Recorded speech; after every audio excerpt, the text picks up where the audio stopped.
நீங்க மட்டும் இங்க போறீங்கன்னா கண்டிப்பா உங்களுக்கும் வந்து இந்த ஒரு நிலைமை தான் நடக்கும்.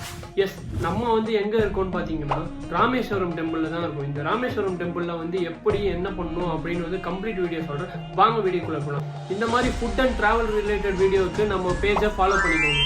இந்த கோயிலுக்கு ஒரு குட்டி ஸ்டோரி இருக்கு. இந்த கோயில் ராமேஸ்வரம் சென்ட்ரல்ல தான் இருக்கு.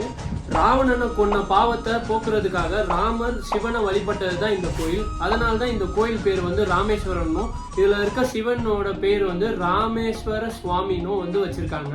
இந்த அக்னி தீர்த்தத்துல தான் வந்து ஃபர்ஸ்ட் குளிச்சுட்டு அதுக்கப்புறம் வந்து 22 தீர்த்தத்துல கோயில்ல வந்து போய் குளிக்கணும். அதுக்கப்புறம் தான் சாமியை போயே வந்து வழிபடணும். இதுதான் வந்து இங்க உள்ள ப்ரொசீஜர். இப்படி பண்ணா நம்ம செஞ்ச பாவம் எல்லாம் வந்து கலியணும் வந்து சொல்றாங்க. இந்த கோயிலோட ஃபேமஸ் என்னன்னா இந்த பிரகாரம் தான். இந்த பிரகாரம் அம்பாள் சன்னதிக்கு வெளியவே இருக்கு. இது உலகிலேயே வந்து மிகவும் நீளமான பிரகாரம்.